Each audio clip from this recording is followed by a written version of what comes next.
Hello everyone, welcome back to my channel. Today we are going to discuss notification number 35/2021 as issued by the government of India. ठीक है, ये central tax के लिए notification आई है।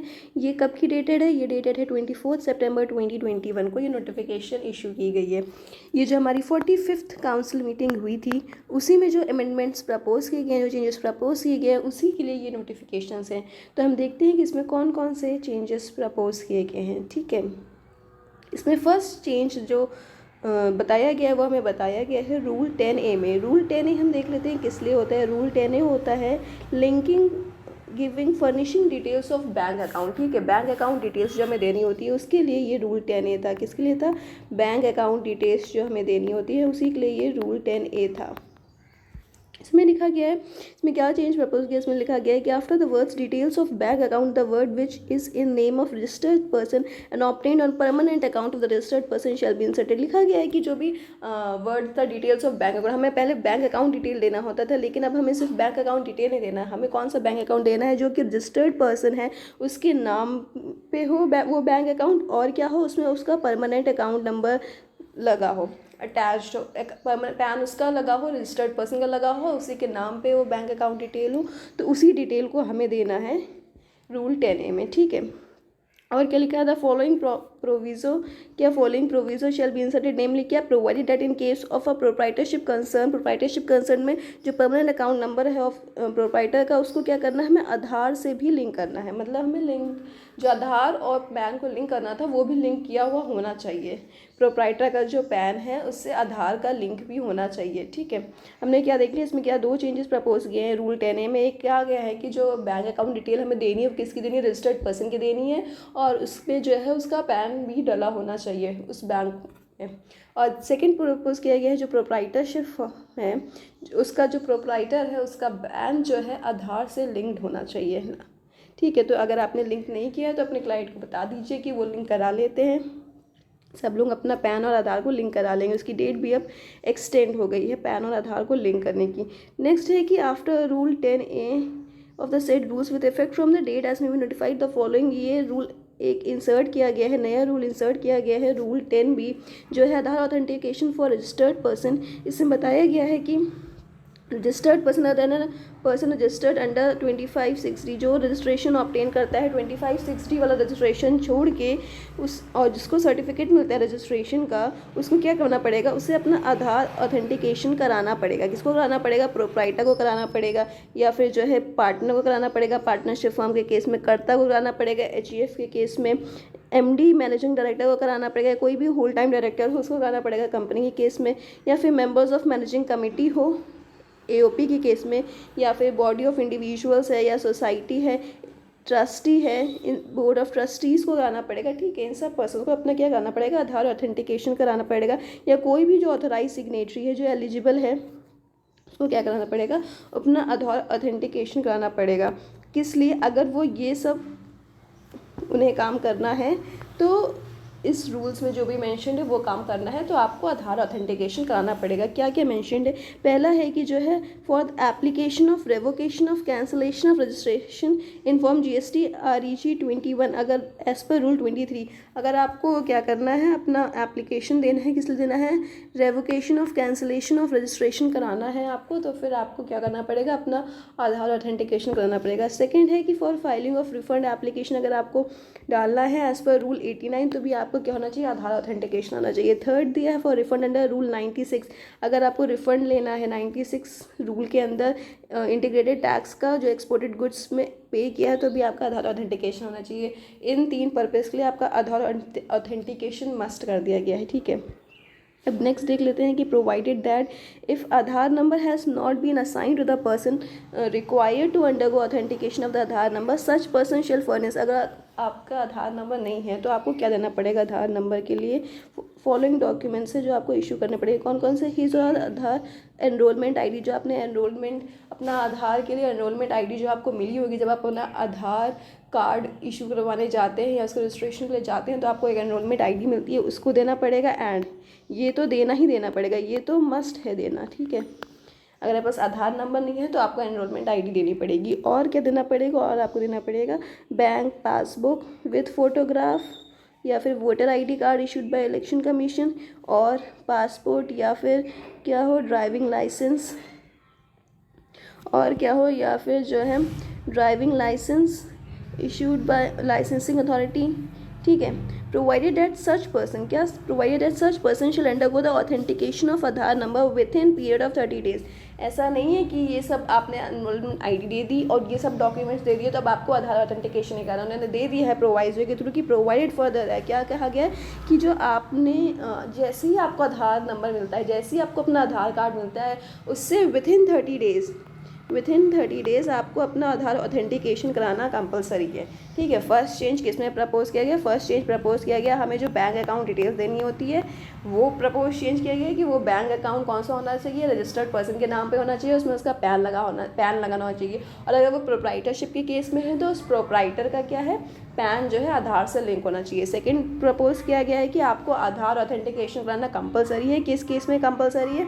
In सब cases में अगर आपको क्या चाहिए, अगर आपको जो है revocation of cancellation of registration कराना है एज पर रूल 23 तो आपको आधार ऑथेंटिकेशन होना चाहिए, या फिर रूल 89 के अंदर आपको रिफंड इशू करवाना है तो आपका आधार ऑथेंटिकेशन होना चाहिए, या फिर आपको जो है रिफंड चाहिए एज पर रूल 96 तो फिर आपका आधार ऑथेंटिकेशन होना चाहिए। और अगर आधार ऑथेंटिकेशन नहीं है भैया, आपके पास आधार नंबर नहीं है इसलिए आपका ऑथेंटिकेशन नहीं हो पा रहा है, तो फिर आपको क्या करवाना है कि आपको एनरोलमेंट आईडी देनी है और ये सारे पेपर्स में से कोई एक पेपर देना है, तो आपका ये प्रोसेस स्टार्ट हो जाएगा। लेकिन जैसे ही आपको आधार नंबर मिलता है उससे विद इन 30 डेज़ आपको आधार ऑथेंटिकेशन कराना कंपलसरी है। ठीक है, अब हम नेक्स्ट देख लेते हैं कि in rule 23 of the said rules in sub rule 1 with effect from date as may be notified, words on his own motion made the words figure letter subject to provision of rule 10b shall be inserted। ये जितने सारे rules थे, जैसे rule 23 हमने पढ़ा था भी, ये रूल 23, रूल 89 और जो है रूल 96, इन सब के रूल में भी फर्दर ये वर्ड्स डाल दिया गया है कि जो प्रोवाइजो दिया गया है रूल 10b में आपको उसको फॉलो करना पड़ेगा। तो इन सब रूल्स में भी चेंजेस प्रपोज कर दिए गए हैं। तो यही जो रेवोकेशन ऑफ कैंसिलेशन वाला यही रूल 23 में बताया गया है, इसमें बताया गया है, ये थर्ड चेंज प्रपोज किया है कि रूल 23 में ये ऐड ऑन हो जाएगा रूल 10b वाला प्रोविजन। ठीक है, अब हम नेक्स्ट देख लेते हैं। अब दिया गया है कि in rule 45 of the said rules, ये 45 रूल 45 वो वाला है जो प्रिंसिपल अगर उसको आईटी जॉब वर्कर वाला है, अगर प्रिंसिपल को अपना आईटीसी क्लेम करना होता था किस पे, इनपुट पे, या फिर जो है कैपिटल गुड्स जो वो जॉब वर्कर को भेज रहा है तो उससे ITC 4 भरनी पड़ती थी। तो ITC 4 भरने का उसका पीरियड क्या होना चाहिए, उसे कितनी बार भरना है, वो हमारे रूल 45 में मेंशन था। ठीक है, इसके लिए मैं लिख भी देते हैं कि इसके लिए, ताकि आपको याद आ जाए, ITC 04 वाला है जॉब वर्कर वाला।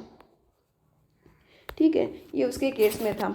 तो इसके लिए चेंजेस क्या प्रपोज कर दिए गए हैं, ये 1 अक्टूबर से प्रपोज किए गए। हाँ, एक चीज़ हम और बता देते हैं कि इसमें जितने भी चेंजेस दिए हैं, अगर उसके सामने डेट दी गई है कि वो कब से प्रपोज है वो चेंजेस, तो हम उस डेट से लेंगे। अगर डेट नहीं दी गई है कि वो कब से वो चेंजेस प्रपोज हैं, तो फिर जो इशू ऑफ नोटिफिकेशन की डेट है, मतलब कौन सी डेट जो हमारी ऊपर लिखे रहती है कि नोटिफिकेशन किस दिन इशू हुई है, 24 सितंबर 2021, वो डेट हम मान लेंगे उस नोटिफिकेशन के इशू होने की डेट। ठीक है, तो हम देख लेते हैं हमारा थर्ड चेंज कौन सा प्रपोज। हमारा थर्ड चेंज जो प्रपोज्ड है वो प्रपोज्ड है जॉब वर्कर के लिए जब उसको ITC क्लेम करनी होती है रूल 45 के अंदर। तो इसके लिए कहा गया है कि हम for the words during quarter के लिए हम कौन से वर्ड्स लगा देंगे, हम लगा देंगे ड्यूरिंग द स्पेसिफाइड पीरियड, जो हम पीरियड स्पेसिफाई करेंगे, और द सेड क्वार्टर के लिए हम जो वर्ड लगा देंगे वो लगा देंगे द सेड पीरियड। ठीक है, इसमें क्या, और इसके बाद में एक प्रोवाइजो ऐड कर दिया गया है जिसमें हमने एक्सप्लेन कर दिया है कि स्पेसिफाइड पीरियड का मतलब क्या होता है। जब हमने यहाँ पे लिखा है स्पेसिफाइड पीरियड, उसका मतलब क्या होता है, तो हम देख लेते हैं स्पेसिफाइड पीरियड का मतलब क्या होता है। बेसिकली यही जो है, यही नया चेंज प्रपोज किया गया, यही न्यू एड ऑन किया गया है। क्या लिखा गया इसमें कि period of 6 consecutive months commencing on the first day of April and first day of October in respect of a principal whose aggregate turnover during the immediately preceding financial exceeds 5 crore rupees and, और क्या क्या, financial year in any other case. इसमें basically हम आपको easy language बता दें तो ये लिखा है कि जो भी प्रिंसिपल है उसे अपना ITC 4 जो भरना पड़ता था, अगर उसका टर्नओवर जो है क्या 5 करोड़ से ज़्यादा है तो अब उसे जो है सेमी एनुअली वो ITC 4 भरना है, मतलब ट्वाइस अ ईयर भरना है। 1 अप्रैल को भरना है, 1 अक्टूबर को भरना है। और अगर जो है फॉर द पीरियड 1 अप्रैल वाले पीरियड के लिए एक बार भरना पड़ेगा, और फिर 1 अक्टूबर से जो नया पीरियड कमेंस हो रहा है उस पीरियड के लिए एक बार भरना पड़ेगा। और जिसका भी अदर दैन दिस है, मतलब 5 करोड़ से कम है जिसका टर्नओवर है, उसको क्या करना है, उसे एनुअली एक बार भरना है। ठीक है, यही चेंज प्रपोज किया गया है। और ये कब से ये चेंज कब से लगेगा, ये चेंज लगेगा 1 अक्टूबर 2021 से। ठीक है, अब नेक्स्ट चेंज देख लेते हैं। नेक्स्ट हुआ है रूल 59 में। रूल 59 हमारा होता है कि जो है ब्लॉकिंग ऑफ GSTR1, क्या GSTR1 हमारी ब्लॉक कर दी जाती है, उसके लिए है रूल 59 ब्लॉकिंग ऑफ GSTR1। इसमें क्या प्रपोज किया, इसमें किया गया कि in rule 15 of the said rules with effect from 1st day of January. ये कब से आएगा, ये 1 जनवरी 2022 से आएगा। ठीक है, ये डेट आपको देखनी इंपॉर्टेंट है कि कब से वो चेंजेस प्रपोज किए गए हैं, कि वो कब से हमारे इनैक्ट होंगे।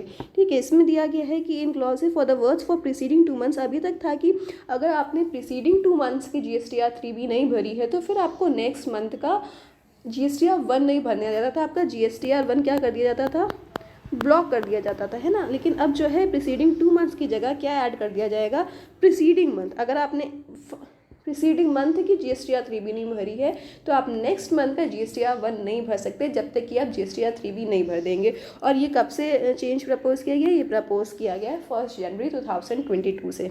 ठीक है, ये भी बहुत ईजी से था, समझ में आ गया होगा। बस यही है कि अब आपको सारे रिटर्न्स रेगुलरली भरने पड़ेंगे। प्रीसीडिंग 2 मंथ्स था, पहले क्या गया, आपने 2 महीने तक नहीं भरा है तो आप GSTR1 फिर नहीं भर सकते थे उसके नेक्स्ट मंथ में। लेकिन अब आपने इस महीने का GSTR3 भी नहीं भरा है तो फिर नेक्स्ट मंथ का आप GSTR1 नहीं भर सकते हैं। ठीक है, अब जो नेक्स्ट प्रपोज किया गया है चेंज, वो रूल 89 में किया गया है। ये वही 10B वाला है जो हमने रूल 89 देखा था। हमने देखा था आधार ऑथेंटिकेशन के लिए कि रूल 89 हमें अगर रिफ़ंड चाहिए होता था तो वह हमें रूल 89 जो है उसमें आधार ऑथेंटिकेशन कराना कंपल्सरी था, तो वही 89 में भी लिखा गया होगा। हम पढ़ लेते हैं क्या लिखा गया है कि रूल 89 में लिखा गया है, in sub rule 1 with effect from the date as may be notified afterwards may file the word subject to the provisions of 10B shall be inserted. कि 10B का प्रोविजन इंसर्ट हो जाएगा कि अब आधार ऑथेंटिकेशन कराएंगे तभी आपको रिफंड जो है के लिए आप एलिजिबल हो सकते हैं। और इसमें एक और चेंज प्रपोज किया गया है कि जो है आफ्टर सब रूल 1 द फॉलोइंग सब रूल में भी इंसर्टेड। एक और नया न्यू इंसर्ट किया गया है सब रूल। क्या किया गया है सब रूल कि एनी पर्सन क्लेमिंग रिफंड, जो भी पर्सन सेक्शन 77 के अंदर अपना रिफंड क्लेम कर रहे हैं, ठीक है, इन रिस्पेक्ट ऑफ अ ट्रांजैक्शन। कौन से ट्रांजैक्शन के लिए, कि आपको लगा था कि वो ट्रांजैक्शन क्या है, इंट्रा स्टेट सप्लाई है, लेकिन वो क्या था, वो बाद में निकला कि वो इंटर स्टेट सप्लाई था। आपने तो टैक्स उसे इंट्रा स्टेट सप्लाई की तरह भर दिया है, तो फिर क्या करना है, आपको इंटर स्टेट सप्लाई का टैक्स पे करना है। और जिस दिन से आपने इंटर स्टेट टैक्स का सप्लाई पे कर दिया है, इंटर स्टेट टैक्स सप्लाई का टैक्स पे कर दिया है, उस डेट से 2 ईयर्स तक, विद इन 2 ईयर्स आपने जो इंट्रा स्टेट वाला टैक्स पे कर दिया था अर्लियर, उसका क्या कर सकते हैं, रिफंड क्लेम कर सकते हैं। ठीक है, इलेक्ट्रॉनिकली रिफंड क्लेम कर सकते हैं कॉमन पोर्टल से।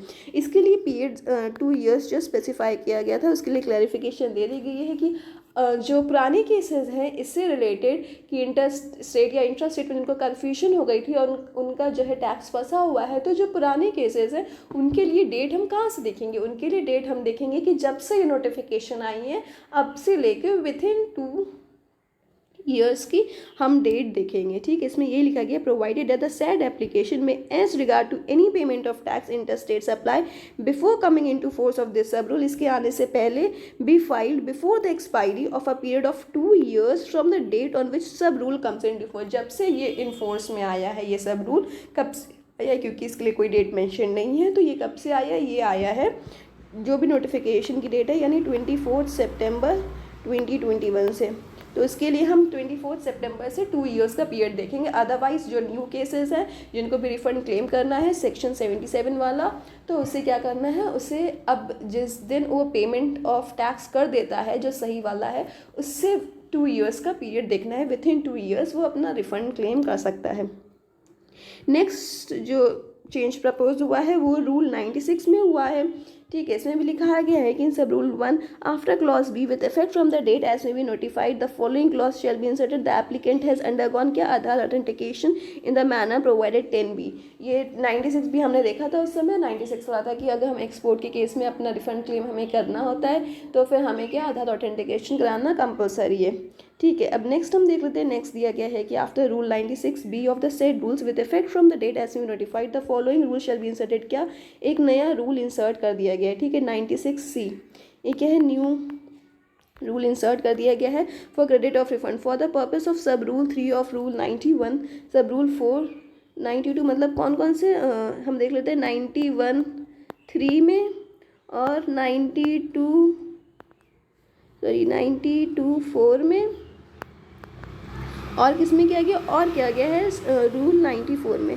इन सब रूल में जो चेंजेस प्रपोज किए हैं, the bank account shall mean such bank account, कौन सा बैंक अकाउंट, जिसमें which is in the name of the applicant and obtain in his permanent account number. ठीक है, इन सब रूल्स में, रूल नंबर 91 3 में, रूल नंबर 92 4 में और रूल नंबर 94 में जो भी बैंक अकाउंट आया है, उस बैंक अकाउंट का मतलब क्या है, उस बैंक अकाउंट का मतलब है कि जो भी एप्लीकेंट है उसके नेम पे वो बैंक अकाउंट हो और वो जो है उसके पैन पे वो बैंक अकाउंट जो है रजिस्टर हुआ हो। ठीक है, फिर क्या है, provided that in case of proprietorship, अगर प्रोप्राइटरशिप कंसर्न है तो जो उसका पैन है वो क्या होना चाहिए, वो आधार से लिंक्ड होना चाहिए। ठीक है, मतलब कि पैन और आधार लिंक्ड होने चाहिए अगर वो प्रोप्राइटरशिप फॉर्म है। बस इतने ही चेंजेस प्रपोज किए गए हैं। I have tried my best to explain all the changes in the easiest language possible. और फिर भी किसी भी चेंजेस में अगर आपको कन्फ्यूजन है कि उसकी डेट ऑफ एप्लीकेशन क्या है या कोई भी कन्फ्यूजन है तो do comment below your query, I will try to solve this. या तो हम उसी समय सॉल्व कर देंगे आपको कमेंट करके, या फिर नेक्स्ट वीडियो में हम उस के बारे में एक्सप्लेन करके वो सॉल्व करने की कोशिश करेंगे। ठीक है, that's all for today. Thank you for watching. If you like my efforts please like the video and subscribe my channel, press the bell icon. Thank you.